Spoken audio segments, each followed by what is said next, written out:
नमस्कार। किताबों में छिपे उन भारी भरकम फॉर्मूलों के पीछे की असली इंजीनियरिंग को समझना सच मानिए बहुत रोमांचक होता है।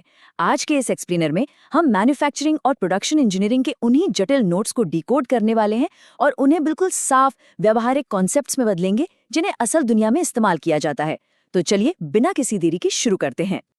आज हम क्या क्या कवर करने वाले हैं उसका एक क्विक रोड मैप देख लेते हैं।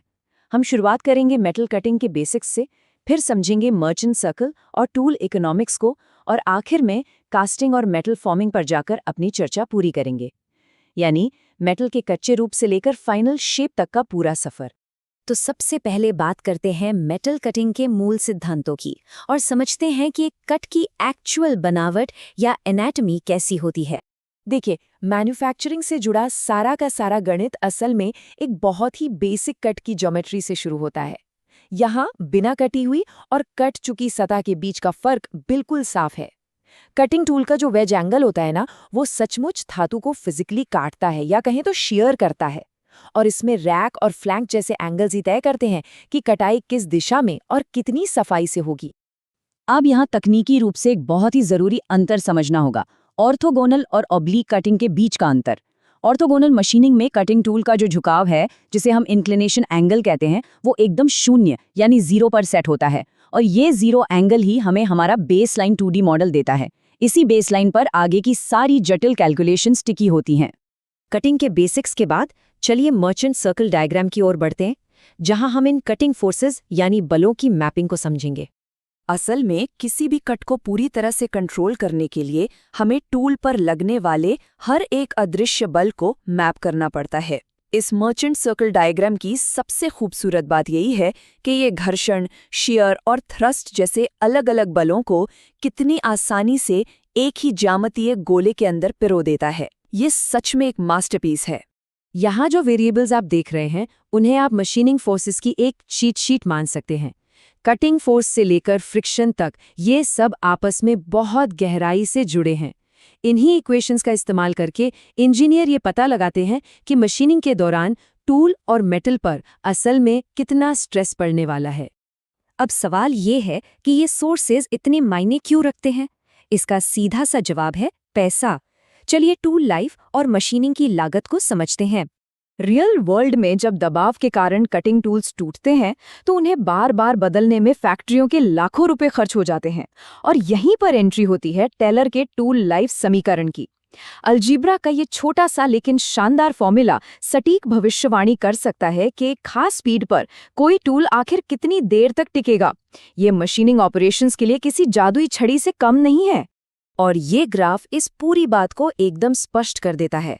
जहां मशीनिंग की लागत और टूलिंग की लागत के कर्व्स आपस में टकराते हैं, वो सबसे निचला बिंदु ही हमारा स्वीट स्पॉट है। इसी पॉइंट पर कोई भी फैक्ट्री अपनी अधिकतम वित्तीय दक्षता हासिल करती है, मतलब काम भी बेहतरीन और खर्चा भी सबसे कम। तो कटिंग और कॉस्टिंग की बात हो गई। अब हमारे अगले अहम टॉपिक पर चलते हैं, मेटल कास्टिंग के सिद्धांत, यानी तरल धातु से ठोस आकार तक का सफर। कटिंग से थोड़ा पीछे हटकर अगर हम सोचें तो ये जानना भी बहुत दिलचस्प है कि लिक्विड मेटल को सबसे पहले शेप कैसे मिलता है। इस मोल्ड के सेटअप को देखिए।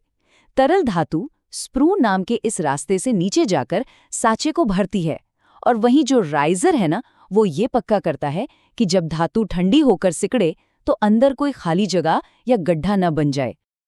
अब पिघली हुई धातु कब पूरी तरह से जमेगी, इसका सटीक अनुमान लगाना कोई तुक्का नहीं है, ये प्योर साइंस है। इसके लिए चोरिनोव का नियम, जो वॉल्यूम और सरफेस एरिया पर बेस्ड है, और केन की विधि का इस्तेमाल किया जाता है। इंजीनियर इन्हीं फॉर्मूलों की मदद से तय करते हैं कि मोल्ड को कब खोलना है। अगर कैलकुलेशन में जर्रा सी भी गड़बड़ हुई तो पूरा का पूरा स्ट्रक्चर अंदर से कमजोर हो सकता है। और अब हम अपने आखिरी लेकिन बहुत ही महत्वपूर्ण हिस्से पर आते हैं, मेटल फॉर्मिंग की आंतरिकी या बल्क डिफॉर्मेशन। ये वो प्रोसेस है जहां हम ठोस धातु को बिना काटे सिर्फ भारी दबाव डालकर एक नया आकार देते हैं। मुख्य रूप से इसके 4 तरीके होते हैं: रोलिंग, फोर्जिंग, एक्सट्रूजन और ड्रॉइंग। इन सभी में जो रोलिंग की प्रक्रिया है वो इंडस्ट्रियल लेवल पर सबसे ज्यादा इस्तेमाल की जाती है। रोलिंग को समझने के लिए इस ज्योमेट्री पर नजर डालिए। यहाँ 2 विशाल रोलर्स धातु के इस मोटे टुकड़े को दबा रहे हैं। इस प्रोसेस के बीच में एक बहुत ही खास न्यूट्रल पॉइंट आता है। इसे ऐसे समझिए, जैसे दो लोग एक साथ दौड़ रहे हों और अचानक उनकी स्पीड बिल्कुल बराबर हो जाए। इसी पॉइंट पर रोलर की स्पीड और धातु के आगे बढ़ने की स्पीड एकदम सिंक हो जाती है। तो इन सब कॉन्सेप्ट्स को समझने के बाद मैं आपको एक सवाल के साथ छोड़ना चाहूंगा।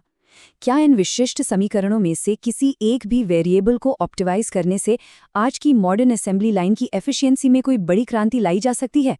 जरा सोचिए।